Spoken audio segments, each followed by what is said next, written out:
गांव से अपने अजीब कारनामों के लिए निकाल दिया गया था और आज वो पेड़ की एक डाल पर बैठ उसी डाल को काट रहा था।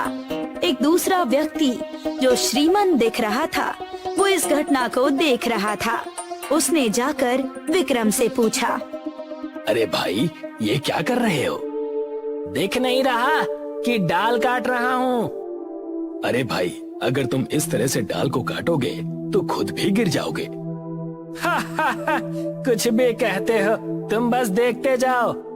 जयचंद ने सोचा कि शायद विक्रम कोई तरकीब लगा रहा है, पर देखते ही देखते डाल कट गई और विक्रम नीचे गिर पड़ा।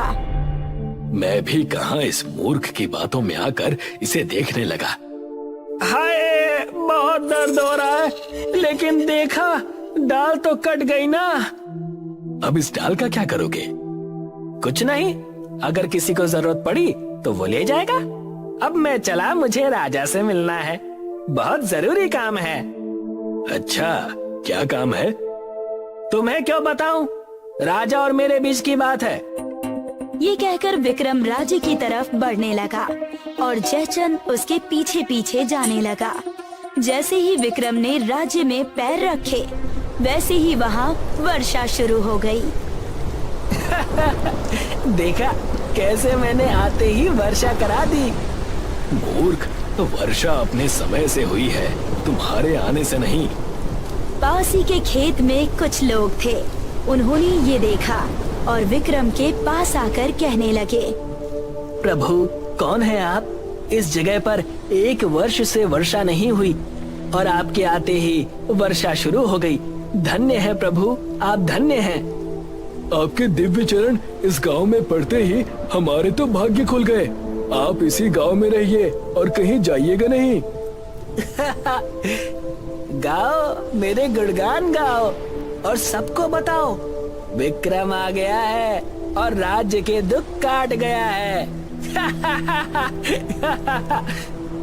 जयचंद इस घटना को देख अपने माथे पर हाथ रख देता है और सोचता है, ये लोग भी मूर्ख हैं और ये तो नीरा मूर्ख है ही, लेकिन मैं इसका इस्तेमाल कर सकता हूँ। असल में जयचंद को भ्रष्ट होने के नाते राज्य से निकाल दिया गया था।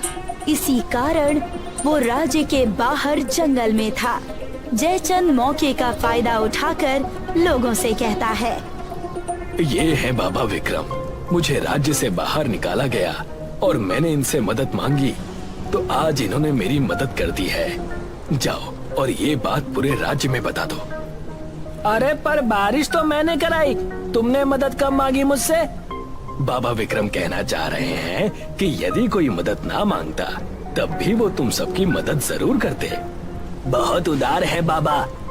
बाबा विक्रम की सदा जय हो। चलो महाराज को ये खबर सुनाई जाए। अब वहाँ सिर्फ विक्रम और जयचंद बचे। अन्य व्यक्ति इस खबर को पहुँचाने राज्य में चले गए। बाबा विक्रम, कहो मेरे भक्त जी, आप अपने इस अनन्य भक्त को बताएं कि आप महाराज को किस कारण मिलने आए थे। अब जब मेरे परम भक्त ने पूछा है तो बताता हूँ। उनकी पुत्री का विवाह होने वाला है और मैंने सुना है कि जो उनकी कन्या को शास्त्रार्थ में हरा देगा वो उसी से विवाह करेंगी। अच्छा, तो आप उनसे शास्त्रार्थ में जीतकर उनसे विवाह करने आए हैं। बहुत ज्ञानी हो, मेरे बिना बताए ही समझ गए। एकदम मूर्ख है, अभी खुद ही बताया और अब कहता है कि बिना बताए ही समझ गया।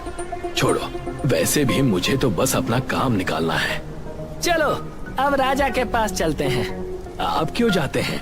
आप तो बड़े ही बुद्धिमान और दिव्य व्यक्ति हैं। आपका संदेश लेकर आपके इस भक्त को जाना चाहिए।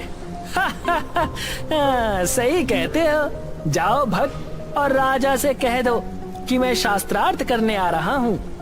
जो आ गया बाबा विक्रम। ये कहकर जयचंद वहाँ से सीधे राजमहल पहुँच गया। राजा की दरबार लगी थी और राजा के कानों तक विक्रम और जयचंद की खबर पहुँच गई थी। जैसे ही जयचंद दरबार में पहुँचा, उसने गुहार लगाई, महाराज आदित्यनाथ की जय हो, महाराज आदित्यनाथ की जय हो। महाराज, मैं तो वन में बिना किसी आशा के घूम रहा था कि तभी बाबा विक्रम ने मुझे एक नई आशा, एक नई उमंग दे दी। मैंने भी सुना है कि उनके दिव्य चरण पड़ते ही गांव के भाग्य खुल गए। इस बार मैं तुम्हें क्षमा करता हूँ, क्योंकि गांव की विपत्ति दूर हुई है और हर्ष का माहौल है। महाराज, बाबा विक्रम ने कहा है कि ये वर्षा उनकी तरफ से आपके राज्य को एक भेंट स्वरूप है। हम आभारी हैं। और क्या कहा उन्होंने? उन्होंने कहा कि राजकुमारी जी को वो शास्त्रार्थ में हराकर उनसे विवाह करेंगे। वो बहुत ज्ञानी होंगे, पर बड़े बड़े विद्वान मेरी बेटी से नहीं जीत पाए हैं। ठीक है, तुम उन्हें आज ही ले आओ। अब सारी चीजें जयचंद के अनुसार हो रही थी। उसका षड्यंत्र सफलता की कगार पर था। कुछ दिन बीता और समय आ गया था। जयचंद विक्रम को लेकर शास्त्रार्थ के लिए पहुंचा। वहां राजकुमारी मंदरा, राजा आदित्यनाथ और एक नया मंत्री किशन भी था।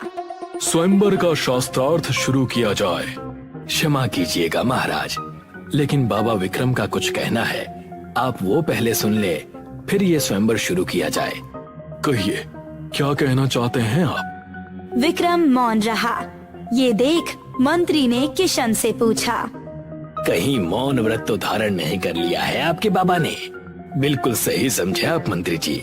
आज बाबा का मौन व्रत है, इसीलिए वो बिना बोले यानी मौन होकर सिर्फ इशारों में शास्त्रार्थ करेंगे।